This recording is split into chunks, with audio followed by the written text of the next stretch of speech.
Hello and welcome to another exciting episode of The Aftermath. My name is Ian, and as always, I'm joined by Dylan. Huh? We try. I was going to try and get Ethan on the podcast this week, but my week got away from me. The schedules do be conflicting. Yeah, so it's all good, but we're going to get him on there. I saw our boy Toasty, calling him out recently on one of the recent episodes. Yeah. And that was very fun. Did you see that? I didn't. There was a comment chain back and forth between he and I.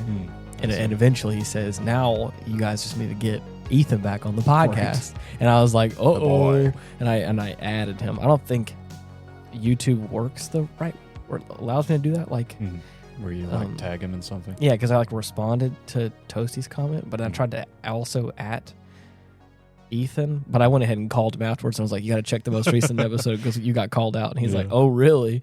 He's trying to hang shelves in his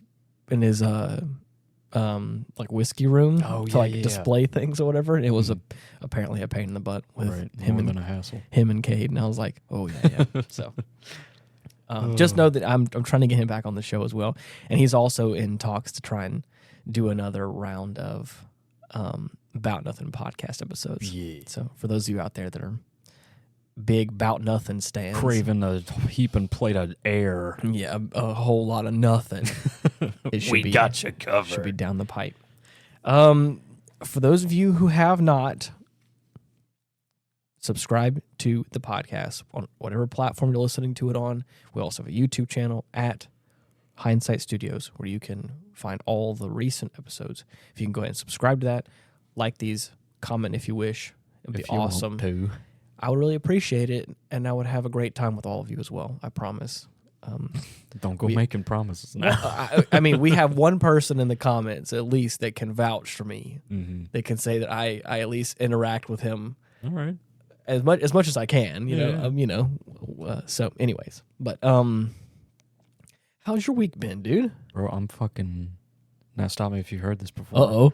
I'm a tired. No way. Bro, I'm like those things that cars have. What's that? Tires. Oh, wow. Oh my god. I was confused and I was trying to think engine parts. I was like, I'm fucking wheeled, bro. Yeah. Alternator. I don't get what you're doing. I'm startered. I have had again, I feel like my weeks are getting marginally better. Yeah. And for some reason, we're just in this really weird, busy season. Been staying out super late comparatively. Yeah. There's a lot of big projects at work that are all on other vendors at this point in time. So I am now trying to contact these people and get quotes and get information back from these people. So that way I can then turn around and talk to my people. But my people are now starting to get aggravated with me because things aren't moving fast enough because they're not, moving fast enough. But to be honest, bureaucracy. But to be honest, everyone's, in my personal opinion, everyone is moving at a very reasonable pace. Okay. I think they're just impatient. I see. And some of these projects that I'm working on, I was not in. Again, crazy. Mm-hmm. Me, head of a department. Insane. You think that I would be one of the first people contacted about a situation in my scope, right? Be my first guess. Wrong. Yeah. Talks were had without me being involved in it long enough for people to get mad because actions weren't being taken because me, the action man, was not told of any of it. So whenever I got the phone call from somebody that was like, who's supposed to be taking care of this? And I'm like, oh, it's Ian. And I get to sit down like, hey, bud, why haven't you been proactive on this? And I'm like, what are you talking about? Excuse me. Proactive on what? Excuse my language, but bitch, what are you talking about? I have heard hide nor hair of any of this. And they're like, oh, we all thought you've been working on this for 4 months now. And I'm like, what? Excuse me? No. So I'm already I have now everyone now all my people I'm trying to get quotes from and myself are all working in a efficient, timely manner, but we're all 4 months late from everyone else. So like you just said, bureaucracy, people getting their feelings hurt, people getting all upset because, exactly. So it's not, again, there's like 2 different projects that sort of thing is happening on that I'm like, respectfully, I know you're upset. Your feelings are valid. I love you all as individuals, but I want you to know that you put this on yourself. Yeah. I would have gotten this done effective immediately, like I'm doing right now. Because guess what? I'm in the know now. Right. If you can imagine, if you can believe that. Crazy how that works. Exactly. So for me, like the past few weeks has been like staying late, like just tying up loose ends, having extra meetings with people, and getting extra, like just making sure all the projects and all that are buttoned up nice. Yeah. Because a lot of it is like once it gets sent off, like there's really no backsies. Right. And so I'm like, before we start, make sure the last thing I want to happen now, just give me a minute. Now that everyone's all pissed off, last thing I want to do is to send out lackluster stuff. And of course we all get product back and they're all like, actually, like, okay, I can't have this. We have become a powder keg. Exactly. So it has been getting better slowly but surely. I'm diffusing the situation. Right. But there's a lot of people involved, a lot of stuff, and everything's going well. Yeah. And a lot of people don't realize how hard it is to unpowder a keg. Yeah. So. To snuff out a lit fuse as it's like traveling down the like Wile E. Coyote. Right. It's like, oh shit, made by Acme. Yeah, exactly. Jesus. So, like I said, everything's going great. I've had some chances to relax, and it's been very nice. I'm not Aren't gonna. you tired of microing? I mean, don't you want to just macro? This is macro. I'm not going to get into too much details of it, but I got involved in our local theater of ours, like a stage play. Right. I got involved with them. Certified theater kid. This dude. Well, the acting that I have done has all been on camera acting, and so for the first time doing. Getting involved, none of that stage play stuff. Getting involved in a stage play has been a new thing, but at the same time, it's like I was telling someone recently. Like I think this, even though I'm already busy, and you and I have this podcast, I do another podcast as well, and as if I don't have enough plates spinning, I got involved in this play, and I was like, man, what am I doing, dude? It's just make room from the plates and just throw in a ball. And but it felt right to like get involved with it because the people were like genuine good people. Just worked out, and it just worked out. And I was like, I get a good vibe from all of them. And again, I was like, nothing that they're asking me to do, I haven't done. In some capacity. Right. I was like, it's not crazy. But now that like I've shown my colors and they really like me, they're kind of giving me more. And now my little background character is a named character. Oh man. And I have like involvement now. And I'm like, wow. Yeah. Oh, like more involvement than I thought I would. Yeah. As just a background character. Right. I feel as though this started as you know what, why not? Yes. Sure. Yes. And now I've been working too much, time to do different work. Yeah. And now my character is kind of the comedic punching bag. In a certain scene, and it's really funny, and I think it's gonna be great. And don't spoil it. I don't know. I'm not. Trust me, I'm not, because it's gonna be fun. And for anybody that actually goes to see it, I mean, no one that's listening to this podcast will. Saved you from a nasty lawsuit. You almost broke the NDA. I know, dude. I gotta be careful. I think that whoever's watching this, and especially if you know me and knowing that I'm committing to this bit, I'm full sending. I'm committing to it. Yeah. I got good cast members around me that are all also really funny, and that's the big thing to take away. I'll put a pin in that. You'll look at this and go, "This is funny." Not only because it's Ian doing this, but it's also funny because like the character in this setting and like the actual like material is kind of funny as well. But like I was saying before, the reason why I think I've been able to kind of just jump headlong into this is because of the fact that there's so many great people in this project. There's some great, funny and kind and genuine people on this project that have been, it's been good for me to kind of break the mold a little bit, get out of my comfort zone and meet new people, and not only that, just like meet new people that are also great people and not just, people I can't stand working with. To make a little callback. Not gonna name no names. Yeah. But it's just been a breath of fresh air of like I'm doing something creative and fun and weird and outside my comfort zone. And I'm just like full sending it and just being like, I'm here for it. I'm here for a good time, not a long time. There you go. I may not do it. I may not do this again, but I'm gonna have fun with the time that I have here. Make for a good story. And the overall cast of people that I'm a part of, which is probably somewhere in the ballpark of 10 people, including myself, have all been funny and very inviting. Like, I mean, that's good. I've only seen them probably 3 or 4 times this week, and I feel like I'm on a first name basis with all of them, and I'm cracking jokes. It's a lot of fun. I've been having a lot of fun with it, and so many a sensible chuckle was had. Yeah, a grand guffaw. I'm really getting into my rhythm here. I'm a real stand-up comedian. I'm a real rhythmer. I'm a real rhythmer. But enough of all that. It has been.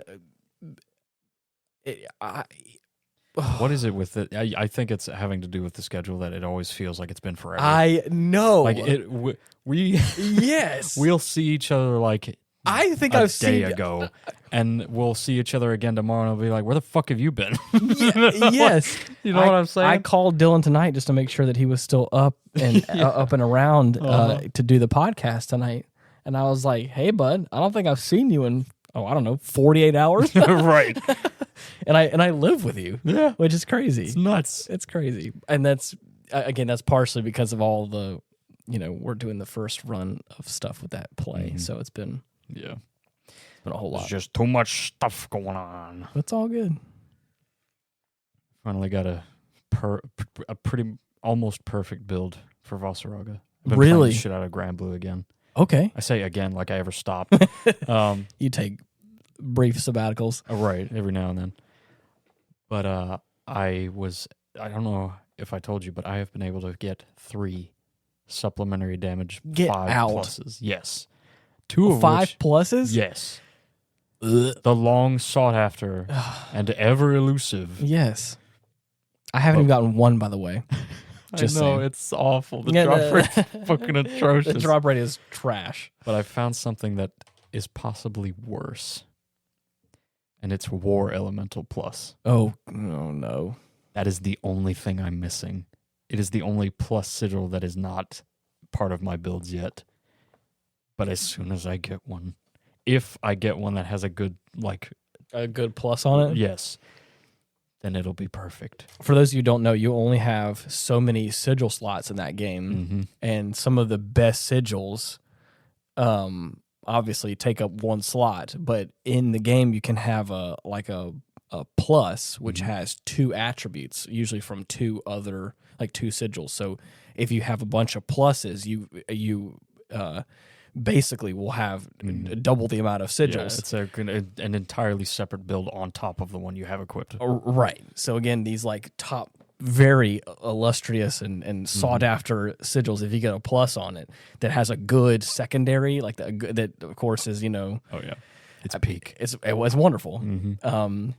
So I was able to get one called Berserker Echo. It's one of the new ones they added. Yeah. Where I don't know if I've explained this to you before, but if your attack stat is above 25,000 or at 25,000, it will 100% trigger supplementary damage. Get out. And it stacks with any other supplementary damage you happen to deal. So right now I've got that Berserker Echo plus and one of my sub damage 5 pluses on Vassaraga, and he's fucking insane. So does that, if that all triggers, does it just increase the duration of supplementary damage? Or does that? Oh no, it's just added on to every attack you make. Wow. It's ridiculous.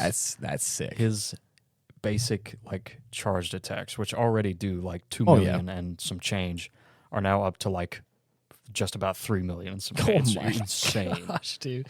He doesn't have Gondagoza beat yet. That motherfucker can throw out multiple punches of 4 million per No, on your build? hit. His fully charged attacks, because of his Warpath sigil, Yeah. bumps the damage up astronomically. Get out. In Link time, dude, he melts bosses. I didn't know that. It's insane. Wow, I've never seen that, actually. That's really impressive. Yeah. Damn. So, thankfully, like I was, like, because in the demo, I was like, I really like his moveset. He's got some cool skills. Yes. But he's just so damn slow. So slow. But man, But there's a reason he hits like a truck. He hits so fucking hard. And I think he takes a while to spool up. But Yes. once he that's hit, the best part, Yeah, yeah, because yeah. I got his Warpath sigil with quick charge on it. oh, get out. So, because You lucky bastard. Right, I'm telling you. Yeah. The trade-off for that is the Warpath sigil slows his charge rate down so fucking much. Yeah. Because of how much damage it does. It's like you're not going to be able to just throw them out willy-nilly. Yeah. But with quick charge, There you go. it makes it just a slight bit more bearable, and it works. That's awesome. Mm-hmm. It's perfect. Great. Gandagoza is perfected now. There you go. Well, Until I get War Elemental Plus. well, one can only hope. Right. Is that War Elemental's the only one? Is one? Oh my gosh, I can't speak. Is the one that you get from the curio boxes, or do you get it other ways as well? It is it drops from certain quests and curios. You can also purchase it from Zero, I believe. A plus though? Not a plus. There you go. That's the caveat there. There you go. Just waiting on it to drop. As far as I know, one of the only ways I can get it is through Behemoth's quest. Really? Yeah, he's supposedly able to drop it, but I haven't seen one yet. At a very slow percentage. I know I fought Behemoth a couple times poorly, and I didn't get a whole lot of He's nothing. one of my favorite fights, man. He's so fun. Interesting. Because he's one of the few that I'm actually able to utilize Netherwrath for Rosaraga for. Right. Which is the substitute skill, where he just tanks everything. Because whenever Savage Rampage starts, he just throws out attacks all over the fucking place. I'm able to just sit in one spot. Everybody usually just crowds around, and I take everything. Damn, it's perfect. Oh, cool. It would be perfect if it lasted throughout the duration of his overdrive attack, but it doesn't. Well, I'm able to tank the opening volley, and then he does the big center stage explosion, right? Which I am unable to take. But because Immortal Pain lasts longer, I'm still able to just not die. So I'm just running up on him with the scythe and just taking chunks out of his health. Damn, dude. It's perfect. Wild. Well, anyways, as we were saying before, that's not what today's episode is about. Yeah, back to the main topic. Yeah. What you're all here for. Thank you for allowing us to just talk for a minute. Because again, like I said, I feel like I haven't seen you in what feels like 2 or 3 days. So it feels nice to just catch up a little bit. Today we watched another episode of Ghost in the Shell Arise. And I love the action in this. I love the action in this so much. Oh, yeah. It feels so good. It feels fluid and weighty. Yeah. And I'm the gunplay with it's all of it. Lightning fast. It's great. And I mean, especially towards the end, which we'll get to eventually, they're not afraid to just, light up a body. And it's I know they're mostly machine, but holy shit, it feels visceral. Yeah, I think there's also just a little bit of Batou in there. That's just how he is. Oh, you're right. But so it's crazy. I also like the fact that we're kind of, that, there is a little bit of a through line of the potential starting up of Section 9. Right. But we have a new antagonist of sorts, I guess, or the continuation of one, I guess. This old retired and court-martialed military man. Yeah. Who is on trial for an evident massacre or a war crime that he's currently in the process of carrying out. Right. So the basic gist is that he was basically just scapegoated for an operation he did way back whenever the war ended. And because of that, he's decided to take it upon himself to just oust every single, like, national secret and real hush-hush, like, no-nos that nobody needs to see. Right. For all the fucking world to see. Yeah.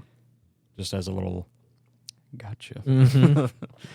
But, of course, Chief Aramaki is unfortunately dragged into this little escapade trying to clean up the mess. So currently, what is Aramaki over? Section 9. Okay. So he's over Section 9. But there's no, like... Right, there's no specific team. Got it. Like, this for the security division. So he is just kind of the... Public security. I see what you mean. Yeah. Okay. Over a certain section. Mm-hmm. Interesting. Yep. So he still holds a lot of sway. Right. He's still, like, head of the department, so... More often than not, in terms of cybersecurity and cybercrime, what he says goes. Right. Of course, he still has to get past all the red tape. I mean, don't we all? Right. But thankfully, the major has been cooperating with him. Yeah. Took up his offer. Which is, I mean... It's perfect, man. It's so cool. She's still figuring out, like, how she wants to organize this team. Right. With his input, of course. But, I mean, it's mainly, like, her show. But it's a matter of, like, finding the right team members. At least that's what she prefaces, like, at the start. At least 5 people. That's what she needs, is at least 5? Okay. And wouldn't you know it, there just so happen to be 5 very special individuals that she comes across in the film. Right. A little bit in the first one. Oh, yeah. She crosses paths with Pazu, who is already, like, on board and wants to cooperate with her. Right. But she ran into Batou. Yeah. I mean, in some of the coolest fight sequences with him in that first, which we talked about in the previous episode. Yeah, got a face full of concrete. But after that, they didn't see each other again. Let's see, who else did she come across? I don't think she came across Saito in the previous one. No, she didn't. But she meets him in this one. Right. Catches him lounging about. Right. In some kind of sweet. Was Ishikawa, he in the first one? I don't think so. This is his first appearance in this iteration. And then Borma. Mm-hmm. Almost said Bulma. Miss Bulma Brief of Dragon Ball fame. Of the Dragon Ball Z. Right. Yeah. Yeah. So the whole team is like this. The beginnings of this episode, or part, whatever you want to call it, because it was about an hour long. So I mean, it's about the duration of like a modern TV show now. We get at the beginning of this episode, and that kind of persists at the beginning portion, is her trying to gather up her merry band of misfits. Right. She's found just about every piece she needs. She's just trying to figure out how to fit them all together. Of course. But, and then the whole time, like, that's going on, there's like this other... I was a little bit confused by the power dynamic of who has who. So at a certain point, we realized that Ishikawa and Batou are working for kind of working for the guy who's being scapegoated. Soga, Yeah. So they're working against our team at Section 9 actively. Right. They were part of his unit way back when. Yeah. I think it was like the 78th Composite is what they called it. Yeah. So, of course, they know the situation, or at least they think they do. Of course. As we uncover more of what's actually happening, they find out that they've been implanted with fake memories. Which...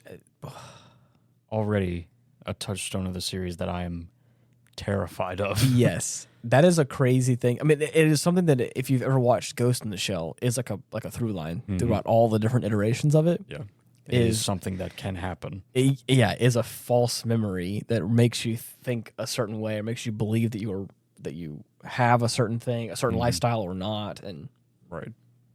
But the moment you're pressed on it, you won't be able to recall anything. Yeah. And as soon as you realize it's life altering. It's horrific. I will never forget the sensation. I think it's in the first Ghost in the Shell film with the guy, like the garbage truck guy, and how it's how they show it. Like he has a picture of like him and his wife, and he keeps talking about like his wife, and he keeps like he's talking with such conviction about just like his life because he's being pressed on it a little bit. And then at a certain point, like the major's like, "What's her name? Yeah, what does she look like?" And he's like, "How long have you been together?" I don't know. Yeah.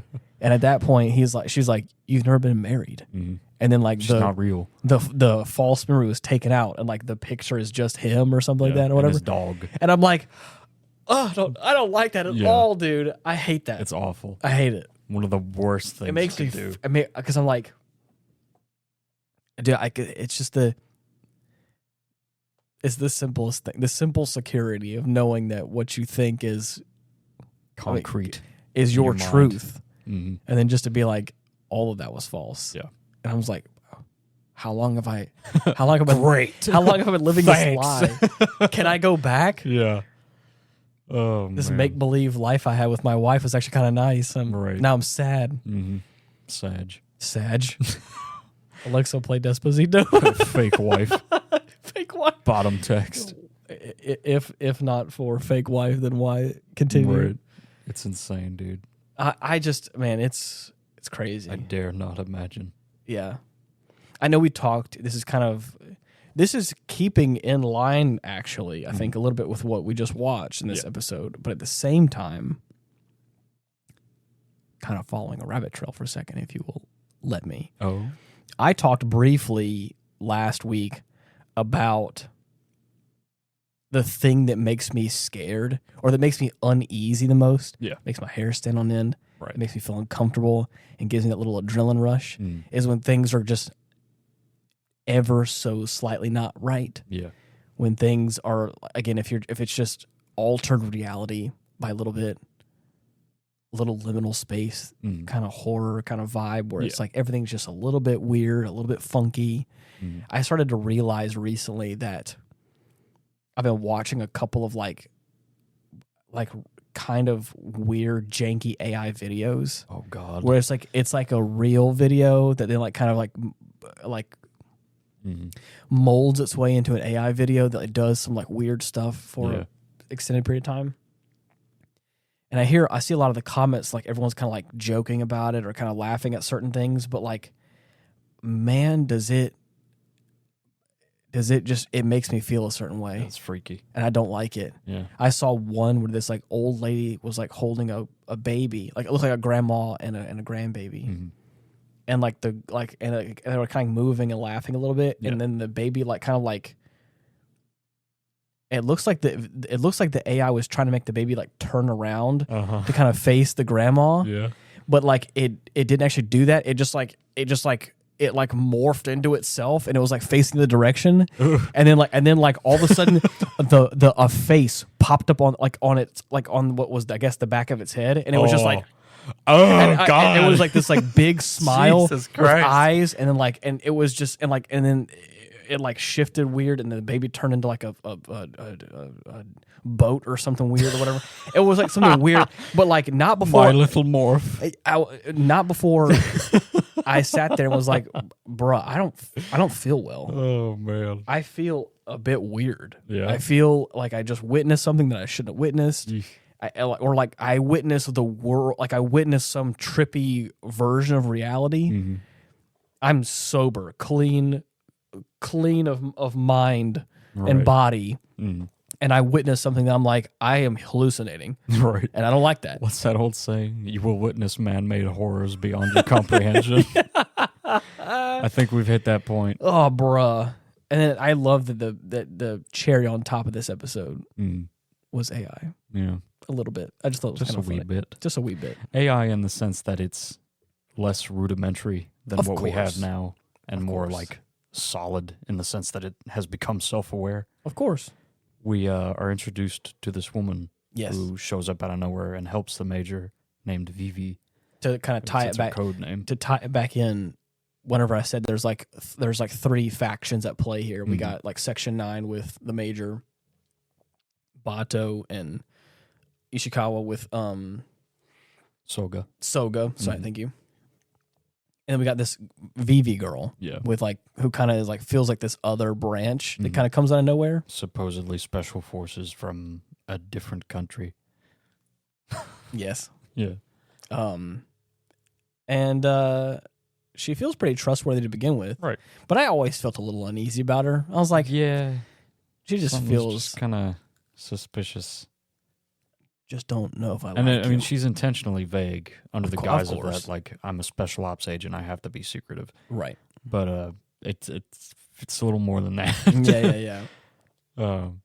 And she's also helpful. Oh yeah, very. Like I guess that sounds rude. I didn't mean it like that. But like she's helpful like towards our protagonist. Yeah. Like in areas where it counts. She's like not, being sly or shady. She's just kind of saving her life a couple times. Goals align. Yeah. The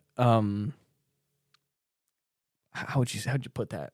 Like the reinforcement of good behavior kind of thing, where she's like, she's cool. She's helped me a handful of times. She's got a cool green car. She's got a badass green car, if I will. That's that's a cool. Can we just talk about that one fucking shot Pazu tried to pull off? She's driving this thing on the highway trying to catch Batou in this big ass armored truck. Yes. And we cut to the car and she's like, here we go, Pazu, get ready. And the next shot we see, she is leaning the car, like tilting it up so that Pazu can sit up straight and take aim at Batou in the seat of the truck. She gets the passenger side of the car up on like an embankment where it's like tilted over, where he can just pop out the window and just go, hello. It was so fucking cool. It's great. I like I said, the action of this is so clean. There's a great sequence where like right at the get-go, like the kind of, I would say, the unveiling of our antagonist of this episode. They're on this, she's on like a highway on her, like, I mean, kick-ass red motorcycle with the Logicoma behind her, and they're just like cruising around. And then I always love the way this show, like, or I guess Ghost in the Shell, like portrays like communicating over thoughts or radios or whatever. And in this, they'll either focus on a shot of a character who is speaking, but their mouth isn't moving. And so they've got this like filter over it as well. Yeah. And it's like, oh, he's just telepathy. Yeah, it sounds a little robotic. Yeah. And then of course, like halfway across the city or whatever, someone conversation will respond and go, got it, no problem. The phone with no phone. Yeah. Which I think is, that's so cool. It's just an open Discord call in your head, which is both, I think, a travesty and a curse. A curse. But in this version, like, she's able to like zoom out of her body for a second and like go into this like digital realm with the Logicoma, and I'm like, oh, how cool is that? Yeah. It's like a lobby that everyone can just like hop inside of, and it's like a physical representation of what I think the shows have kind of been like showing before in a way. Yeah. So I guess she's just like on autopilot, like riding this motorcycle while she's like also split brain to the Logicoma. Yeah. And about I this just virus it's been implanted with. I love it. It's so cool and interesting. And she's, I said, driving on this, the unveiling of the antagonist, like he's able to like shut down the automation of all the vehicles. Oh yeah. So no one can like drive their cars. Except causes for like multiple accidents. Of course. And she ends up finding an old motorcycle that isn't hindered at all or whatever. Right. I think it's still I think it's her, it's just hers currently. And then it eventually spreads to everyone else. Right. But she's one of the... This dude on another motorcycle is just like driving past her, and you see her like glance up with a smile, and she just has her gun at the ready. So you can imagine she was just commandeering a vehicle. You can in the take name a of the law. Yep. I love that. Yeah. But the reason I was prefacing all that whole sequence, beautiful. Yeah. Gorgeous. with the armored vehicle coming up and like the first time we see Batou and the whole gang or whatever, and she's like on this orange motorcycle doing all these like tricks and stuff. And it's like, oh, dude, it's so cool. Not to mention like the Logicoma providing cover with itself. Right. Like the design of this thing is amazing to me. She ends up like zipping way far ahead, doing like a little loop-de-loop to where like as it's turning around and the armored vehicle is continuing down this road, by the time she finishes the loop-de-loop, she can be perpendicular to the truck and blast through the opening that's on his side.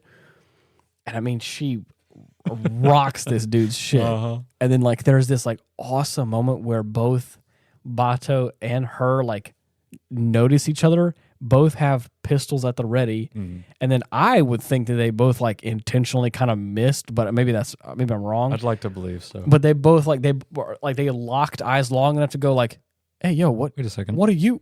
Wait, what? And then just long enough for them to both like shoot each other, like just past each other's head, and then like back to full speed. And she blasted the other side of the truck. I'm like, hell yeah, dude. I mean, it's so visceral and fun, and like it's so cool. She's a master. I love it. It's such a fun show. Always a good time. Always a good time. But yeah, as the show kind of progresses, we get to see we're understanding more and more what's going on with this Soga, yeah, character, and kind of we're getting this picture painted a little more, a little bit more. It's kind of is added upon in this story of like. The false memory that he believes is that he helped out these refugees in a way, but the major finds out that there's like a virus, like a virus. Yeah, I almost said mind virus, but right. But that's what it is. That's very political right now. Virus. I shouldn't have said anything. Oh, okay. Exclude that. Anyway. But yeah, this false memory that he's been implanted with shows him helping these refugees, saving them from terrorists, right, and actually completing his mission. Yeah, and he's like, I did good, right? But no, that ain't what happened at all. The refugees, quote unquote, turned out to be armed guerrilla warriors. Yep, and he had to kill every single one. Yep. Women and children included. Yep. Well, I would say, I don't want to say in his defense, but technically... I mean, it was self-defense. It was self-defense. Yeah. Like, nobody wants to do that. They didn't come in guns blazing. In fact, I think a child started shooting him. Yeah. And then, of pulled course... a gun on him. Right. And then what seemed to be a pregnant woman... pulled out a grenade and had a belly full of explosives and was ready to start hucking stuff, and it's like, okay, well, and now scorched earth. There we go. Now we're here. It's it sucks. Kill or be killed. Yep. That's what it is. Is what it is. I loved whenever she's able to kind of get a couple of the guys together and they started that mission and all that stuff. Dude, I love the fight between Pazu and Ishikawa was fucking amazing. I love even like the comment that Saito made whenever he like the sniper. He was like, I don't know how I'm gonna be effective with a bunch of guys in a server room. And he's like, don't worry, I'll smoke them out. I'll smoke out a couple targets for you. And I was like, damn, that's so good. Oh, how fun. Yeah, it's crazy. But yeah. And the fight sequence between Pazu and Ishikawa. Oh, dude, so good. Ishikawa's already like one of my favorite characters next to Batou. And seeing him in action, because he's always usually like the guy in the chair, like the hacker. Oh, of course. Because that's what he specializes in. Yeah. But you better not no think that you can take him in a fight like one-on-one, because he'll fuck you up. Yeah. It's ridiculous. And I love a good fair fight. Oh yeah. Like that's like it was spectacular and it was fun and it was quick. Oh yeah, But like both of them seemed relatively even. right, and I like that. Pazu, that motherfucker ain't no slouch with a knife. No, of course not. You get a blade in his hand, he's deadly. Yeah, That's his specialty. of course. But man, it's Ichikawa can hold his own, though. Of And that's what I course. think is cool. That's what I'm the saying. best part. It's like it's painting this great picture of this future team of Section 9, which I think is going to be super cool. it's just like, let's just put shit together. Yeah. But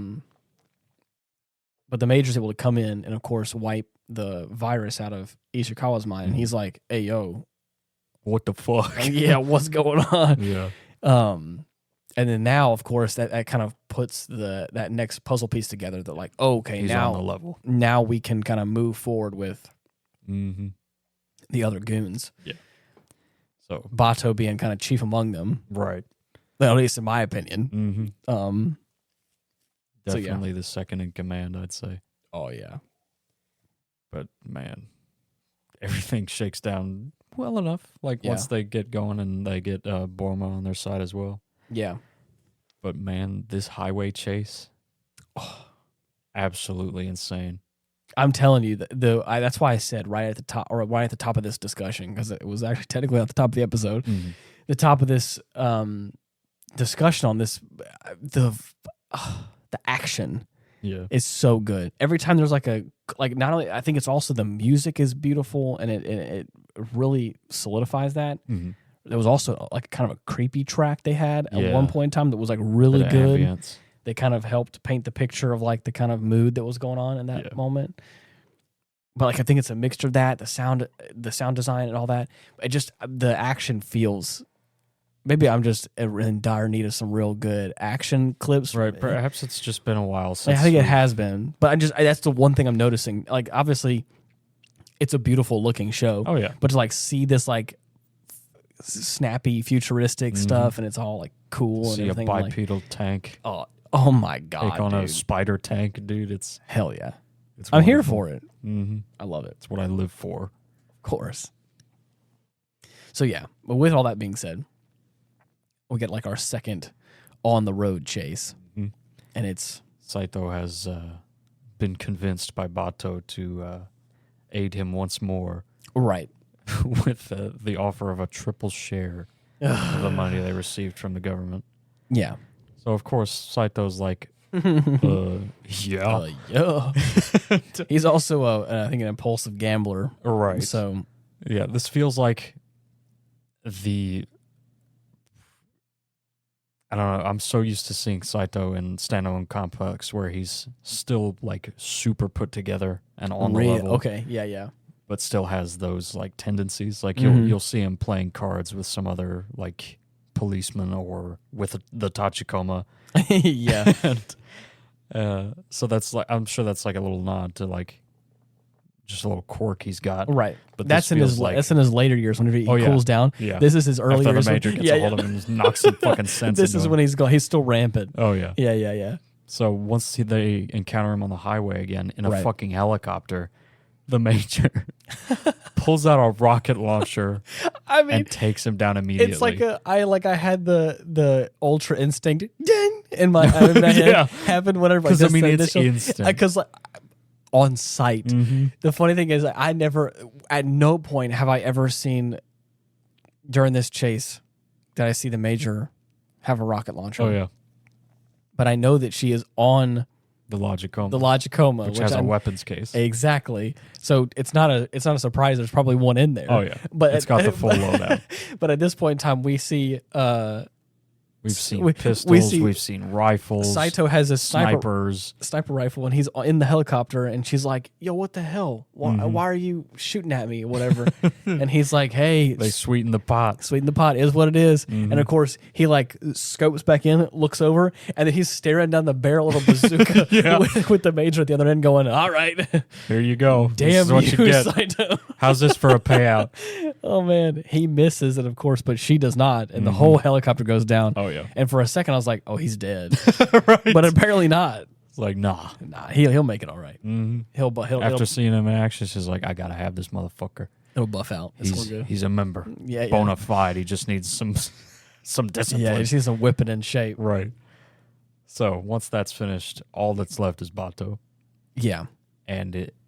Oh, dude. Try as he might, he just cannot take him. Like, the maneuver the Major pulls off Yes. with this truck, after she is able to, like, swivel around the truck's left side on top of the Logicoma, she fires, like, a sizable volley into its tires. Yeah. And this takes it off the road, off of one of the highways, and onto a road below. Right. And may I say, what a very good use of slow motion. Oh, yeah. Slow motion can be very cheesy, especially in like an action movie or in things like that. Yeah. But there's this beautiful moment where, like he was saying before, the Logicoma, and she's like on top of this thing, and it starts firing just like volleys of like of gun blasts. And it goes into slow motion, and just like shrapnel and It's beautiful. tire shit's going everywhere. It's like, hell yeah, dude. I was like, I mean, that's good shit. Yeah, guys would look at that and go, hell yeah. That's exactly what I was like. The law hell yeah. requires that I say hell yeah. Because it was good. It was great stuff. And like you said, it starts tumbling down. Yeah. And then, I mean, I would say, I love this fight, man. how do you even put it into words? Like, the show has some beautiful waves, ebbs and flows, but man, you want to talk about ending on a high note. Oh, yeah. This wonderful fight sequence. Any scene where the Major and Batou are Bruh. going head to head is the best. So good. Because you never see that. There's like a double fake out move right at the beginning where she grabs he grabs her, and then she like flips around him, and then he like takes that momentum and flips her back around. And I was like, but what is happening? Yeah. Oh man. And of course They've both lost an arm at this point. Just straight up shot off. Yeah. Which, I mean, that is it doesn't ever get any less visceral. Yeah. Seeing that happen, even though I know it's a robotic arm and they're like mostly androids, you still see that happen. You're like, oh, like, damn, holy shit, Jesus Christ! Because again, I'm still a human, so the second an arm gets blown off, I'm like, there's no coming back. Right, from that. I'm dead. Bro. You're out. If there's not a medic on site, you're gone. Yeah, you're dead. Yeah, and that's crazy. And I just, again, like I was saying again towards the beginning of our discussion about this, it does not pull punches. Oh no, on the. I hesitate to say gore because it's not even gore, but like gore. Yeah, cyber gore. Yeah. Yeah. Cyber gore. Cyborg. Cyber gore.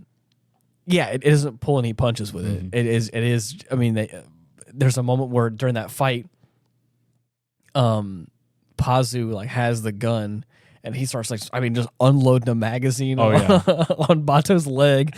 Straight up destroys everything below his calf. And I'm like, and of course, like it even shows like him going like and landing on like his knee, the stump. Like I was like, no, please no.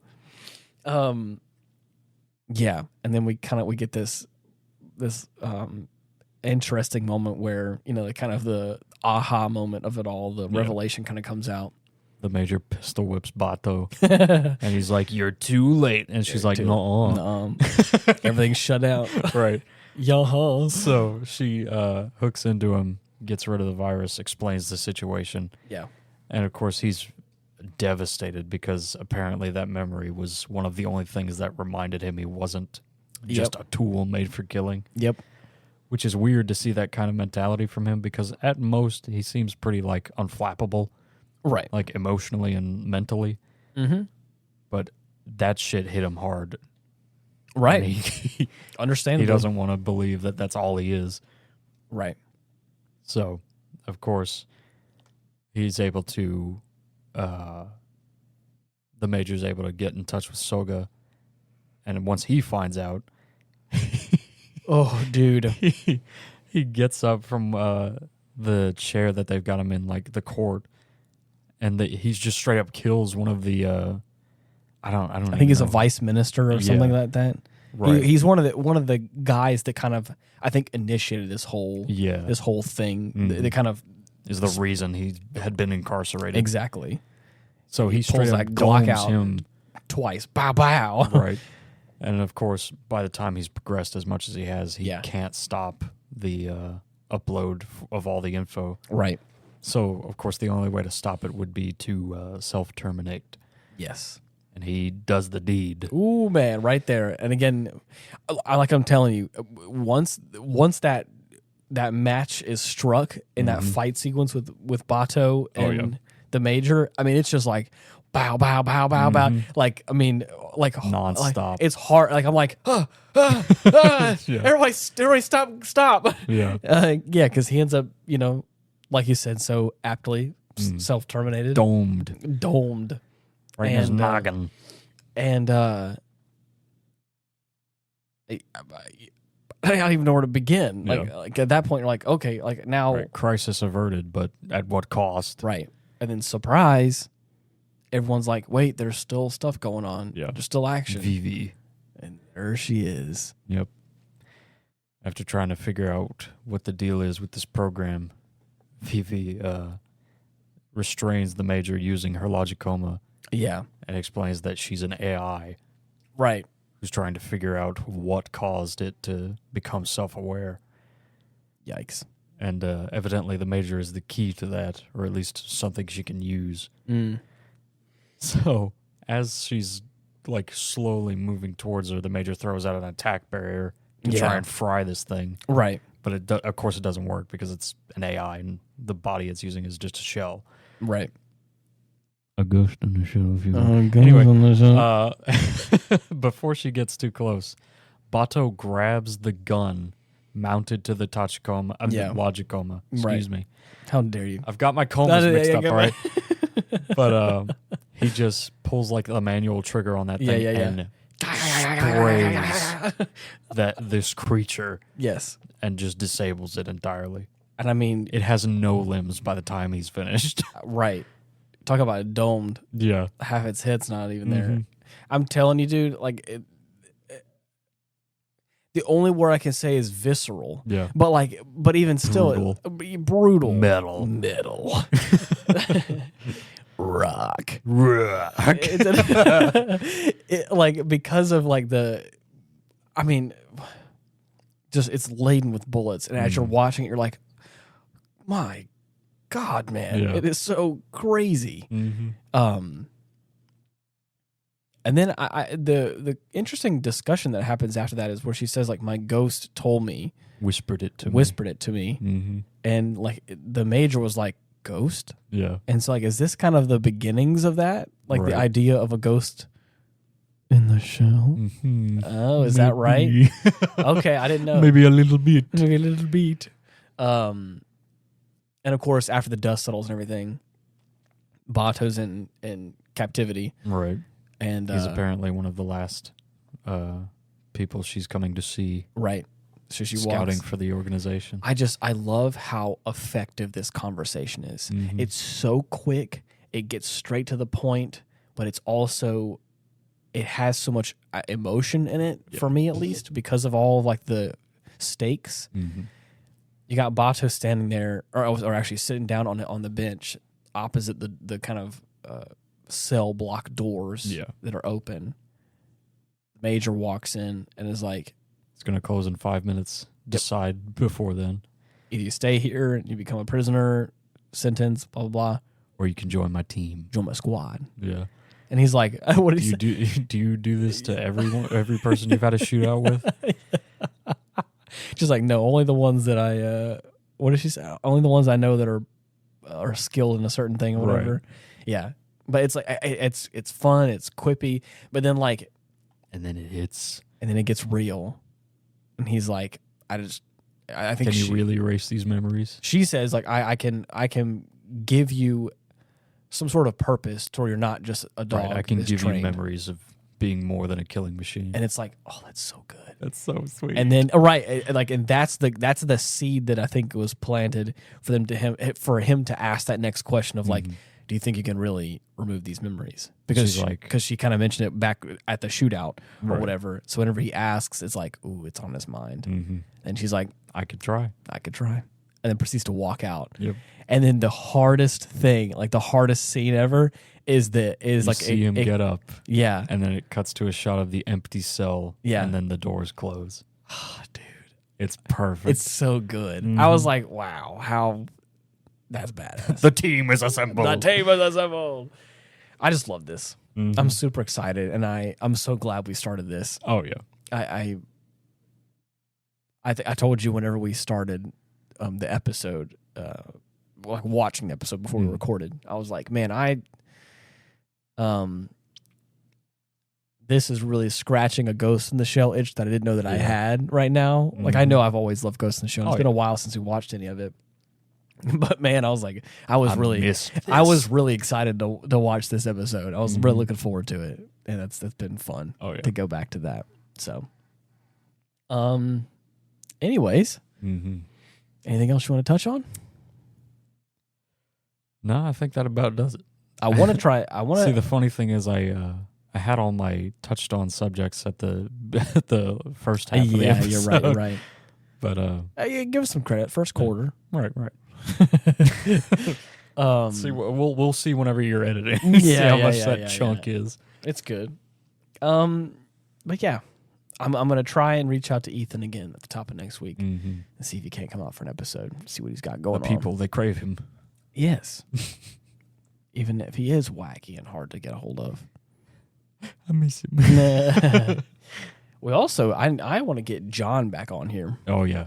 I was thinking about that recently. It's been more than long enough, I'd say. There's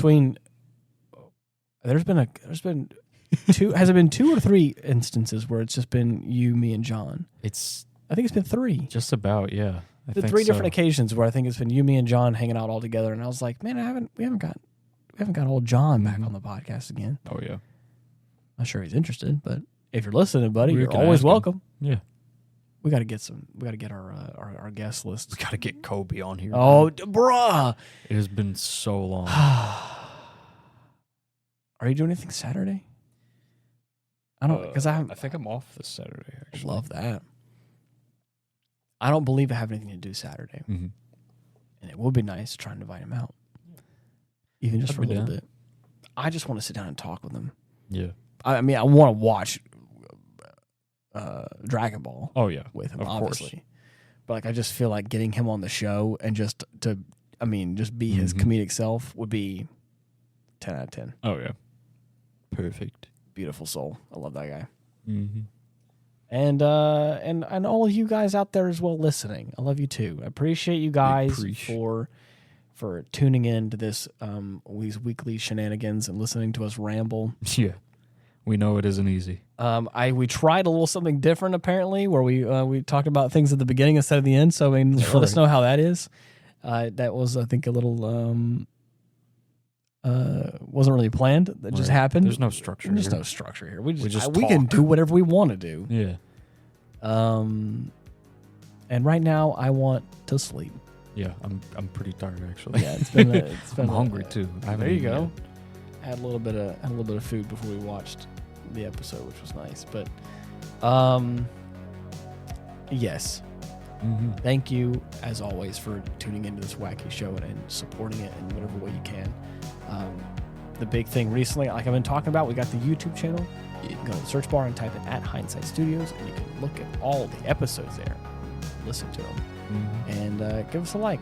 Subscribe to the channel so that way you know they're going to be happening. It's every Friday. I'm just like it's a secret. Every Friday morning is going to release. Or if you're on any major podcasting platforms, you know. Yeah. But I'm looking for some feedback. Comment.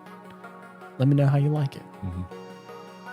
But until next week, thank you so much for listening. See you. Bye-bye.